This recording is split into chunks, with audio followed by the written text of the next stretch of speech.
Thank you, Mr Deputy Speaker. Before the election, Labor promised so much to the Australian people, and people in my electorate have been feeling very much the cost of living issues. Before the election, they know that Labor promised them a $275 reduction in power bills, cheaper mortgages, and that families would be better off. But in just 18 months, food's gone up at least 9%, housing 12%, electricity 23%, and gas 29%. And we've seen the 12 interest rate rises, and we really see that Labor's own economic and energy policies are making inflation worse, and inflation in Australia is actually higher than almost every advanced economy. We've also seen a 27% increase in income taxes through bracket creep and the low and middle income tax offset being removed by Labor at this time. And there's another associated issue, the cost of doing business, particularly for small businesses in rural and regional Australia and in Western Australia and in my electorate. We all know that running a small business, for anyone that's done it, isn't ever easy. But the challenges that are facing small business operators, small and family business operators right now are really weighing heavily on the shoulders of those who live and work in regional and remote areas. In WA, for instance, the policies of both state and federal Labor governments are actually undermining the confidence and profitability of our small and medium businesses, the people who work their hearts out day in and day out. For instance, they are often the people who give people their first job in life and often their last. And they're having a go in our small regional communities. And we need them so desperately because they support so many of our emergency services groups, our sporting groups, and even those that are out there needing support and providing in-kind support. That's our small and medium businesses. So we do know that the RBA has had to do the heavy lifting in relation to inflation. And we've seen extreme pressure put on homeowners, but also those small businesses who often have to mortgage, their house or their family home just to get a start. But when the pinch is on, as we've seen in the last 18 months with cost of living, consumers tighten their belts and local businesses are often the first to feel it. And when I talk to the businesses in my electorate, just walk down the street and talk to them, and that's where you hear what's going on. Everything from a local cafe serving one coffee at $5 to $7 instead of 3 in a day. That's just a simple example. Whether it's the local deli, the news agency, the clothing store or pub, the effects of poor policy are felt right throughout our communities. But the reality is much of this pain is coming from Canberra.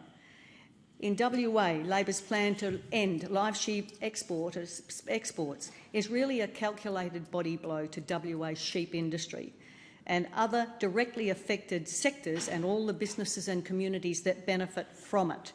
So it's not just the farmers, it's the local mechanics, it's the shearers, it's the feed suppliers, the livestock transporters, the local shops and vet practices, just to mention a few. And this ridiculous talk of transition is just code for we're shutting you down. These are the same small and family businesses and people who, as I said, support our local community organisations, those sporting clubs, and we can't do without the volunteer emergency services groups. They're the volunteers that are helped by our small businesses that provide that support to help keep us alive. It's that simple in regional areas. But right now, our communities are reeling from what was in WA, that rollout of the Aboriginal Cultural Heritage Act. We saw that significantly hurt our farmers on the ground. It also is a great concern with what changes will be ahead in the EPBC Act that may reflect what we saw in the Aboriginal Cultural Heritage Act in WA. The Labor government has also increased the heavy vehicle road user charge, which essentially is a tax on everyone living in regional and remote in Australia. This actually has a disproportionate effect on every business input and every food and grocery item in our supermarkets, local stores, whether you're hardware, whatever. Everything that we buy and use arrives on the back of a truck. we've seen now the proposal for additional taxes on family cars and utes. What impact is this going to have in rural and regional areas? And the extra cost of that over time, the increased cost of being able to actually get around in rural and regional. Yes, we accept that the distances are great, but the additional costs that will go with this latest thought bubble of Labor's is going to have a major impact in regional Australia. We also saw Labor, in relation to small and medium businesses, cut the instant asset write-off threshold. Now, this may not mean much to people that aren't in small business, but for those in small to medium business, this has really meant a lot. We expanded the threshold to $150,000, and the amount of times I had small to medium businesses contacting me and saying, that means I can improve my business. I can actually upgrade, whether it's the tradie ute, whether it's the livestock transporter and any of their trailers, whether it was any of the work that they needed to do. But to turn this, as Labor has, and slash it to a $20,000 limit, and to businesses with a turnover, not profit, a turnover of less than $10 million. So, just so many businesses use this, and at a time of severely declining productivity. I can't understand why you would choose to make this decision that inhibits small and medium businesses from being able to invest in themselves and their future. It just beggars belief. But we also see something that I think is quite confounding, hitting our small and family farming businesses with its food and fibre tax, and that's to pay for the biosecurity risk created by international importers. If they're in my patch as a dairy farmer, we're actually paying for those who are going to be competing against us in the market. But I understand it's not only that. We'll be actually helping to fund inspections of non-ag imports as well, whether they're cars or white goods or machinery or electronics. The farmers will be helping to pay for that as well. So we've seen other really bad decisions. The shutdown of the hardwood forestry timber industry in WA, and so many of the businesses affected by this. We also now import so much timber from overseas, from locations and countries that basically don't have the really good forestry practices and silviculture that has operated in Australia for so long. Short-sighted, and where does our hardwood actually then come from? But this, as we've just heard from the member for Mallee, is the tip of the iceberg for our farmers from aggressive industrial relations agenda that we are now seeing. And the thought, as we saw with the Cultural Heritage Act in WA, what we're seeing with the unions' rights to come on farm mirror that, in a sense, of those that we saw through the Cultural Heritage Act. The unions being able to walk into a family farm where we run our business out of our farmhouse. And yes, there are biosecurity issues. That's just the start of it. But can you imagine when you get the unions rock up at your place of work and you're the actual farmer and the business owner? This is really a step too far. It is absolutely a step too far. So it's an aggressive industrial relations, and we see that is going to impact on small family farms and businesses, and is another issue for people who live and work in rural and regional Australia. We've seen real changes, particularly in the Pacific Australia, the PALM scheme, as has been said in this place. The increased costs of the temporary skilled migration income threshold. All of these collectively, it's like that old-fashioned Sarah Lee ad, layer upon layer upon layer. If you're a farmer or if you're living in rural and regional, I've been farming a lot of years, and probably a lot longer than many others, and we started our small business on the day we got married. I actually haven't seen rural and regional Australia under as much pressure as we are right now. It's just a constant what's next, what's next, what's next. And we saw changes to the backpacker working holiday visa.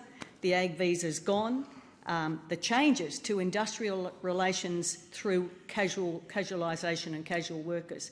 I don't know how clearly those who designed this have no idea how a farm or a vegetable grower or a horticulturalist actually works. We actually live by the weather. We work by the weather. It depends what's happening with the weather as to what we can do in any given day. That means we have to be flexible, and so does our workforce. What is so hard about that? And I don't know what the problem could possibly be in that space to understand why casual workers are so important. But there's a broader issue that's bothering so many of us, and that is the impact on regional and rural businesses and community with the 22,000 solar panels needing to be installed every day until 2030, plus the 40 major wind turbines every month, as well as the tens of thousands of kilometres of transmission lines to meet their emissions reduction targets. Now, this is in our part of the world. We've got offshore wind coming as well. We've seen prime ag land affected by this, and it's just the beginning. If people think that what they're seeing right now, and we've seen some pretty significant results, and rural and regional Australia is really pushing back on this. But there's a lack of understanding, I think, in Labor, not only about rural and regional, but the importance of small and family businesses in our rural and regional communities. We understand this really well because that's where we live and that's where we work. And for those of us who've had to start and run a business, we know how tough it is, but we keep at it. But you can't keep at it forever, and not with the layer upon layer upon layer that we're seeing here. And even right down to superannuation, changes to taxing unrealised gains. I don't think there's any country in the world else that does this. The member for Barker, I don't think we know of any other country in the world. No other country in the world. And we're seeing, through the safeguard mechanism requirements now, farmers competing with major companies that have to buy land to put into permanent plantings to actually provide the offsets they need to meet the 5 by 5 by 5% reduction that's required of them in offsets until 2030. All of this adds to the challenges in producing food. One of my local dairy farmers, who was under the pump from pressure, and in fact he'd had some vegans arrive at his property and give him great grief. And he said to me at one stage, "You know, Nola, I just wish, I feed," that's what he said to me, "I feed 60,000 people a year." Now, the farmers in Australia do this day in and day out. We feed Australians with some of the best quality food in the world. And what did he say to me? "You know, once or twice it'd be just nice if someone said thank you." He's producing some of the best quality milk in Australia for 60,000 people. And yet the pressure that he's under with all of the measures that I've just talked about are just intense. And how long will they keep doing this? And I just wanted to speak up on behalf of all of those who live and work, those small to medium family businesses out in the rural and remote areas.